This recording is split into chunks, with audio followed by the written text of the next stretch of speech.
নজর রাখবো পূর্ব মেদিনীপুরের দিকে। এগরার প্রাক্তন তৃণমূল বিধায়ক তরুণ কুমার মাইতির ঘনিষ্ঠ নেতা শিবশঙ্কর ভারতীর বাড়ি থেকে হাজার হাজার সরকারি ত্রিপল এবং কম্বল উদ্ধারকে কেন্দ্র করে তীব্র উত্তেজনা ছড়িয়েছে এগরা 2 নম্বর ব্লকের পানিপারুল বাজার এলাকায়।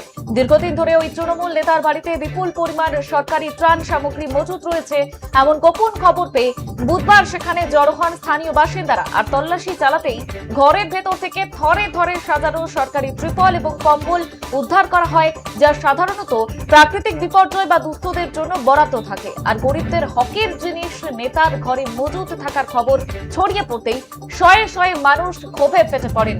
আইন শৃঙ্খলা পরিস্থিতির অবনতির আশঙ্কায় দ্রুত ঘটনাস্থলে পৌঁছায় এগরা থানার পুলিশ এবং কেন্দ্রীয় বাহিনী। আর পুলিশ উত্তেজিত জনতাকে শান্ত করে সমস্ত সরকারি সামগ্রী বাজেয়াপ্ত করে থানায় নিয়ে যায়। এই মুহূর্তে নজর রেখেছি পূর্ব মেদিনীপুরের এগরার দিকে। সেখানে তৃণমূল নেতার বাড়ি থেকে সরকারি ত্রিপল উদ্ধার করা হয়েছে। এগরায় পানিপারুলে তুলকালাম।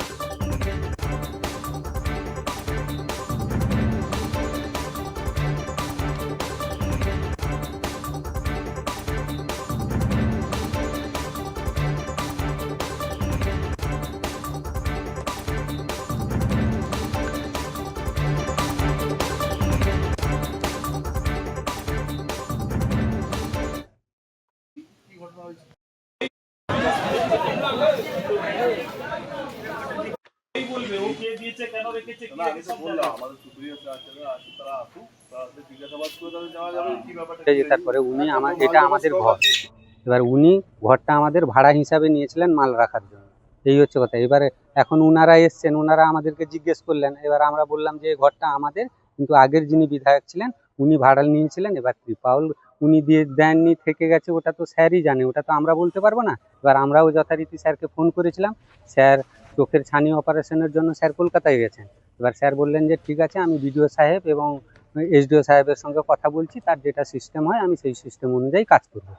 কিন্তু স্থানীয়রা অভিযোগ করছেন যে আপনি প্রাক্তন বিধায়কের সাথে মিলেমিশে এই সমস্ত কাজ করছেন। না, আমরা বিধায়ক, আমরা সাধারণ, আমার ঘর আছে, স্যার ভাড়া নিয়েছেন, পয়সার বিনিময়ে ভাড়া দিয়েছি। এবার যদি ওনারা যদি বলেন তাতে তো আমাদের বলার কিছু নেই। আপনি কি প্রাক্তন বিধায়কের স্কুলে চাকরি করেন? না, আমি চাকরি করি না। আমার স্কুলে ক্যান্টিন আছে। ক্যান্টিনে? হ্যাঁ। আপনি ওই ক্যান্টিনে কাজ করেন? হ্যাঁ, ওটা প্রায় 20-22 বছর মতো হয়ে গেল। আপনার নাম? আমার নাম শিবশঙ্কর ভারতী, বাড়ি? পানিপারুল।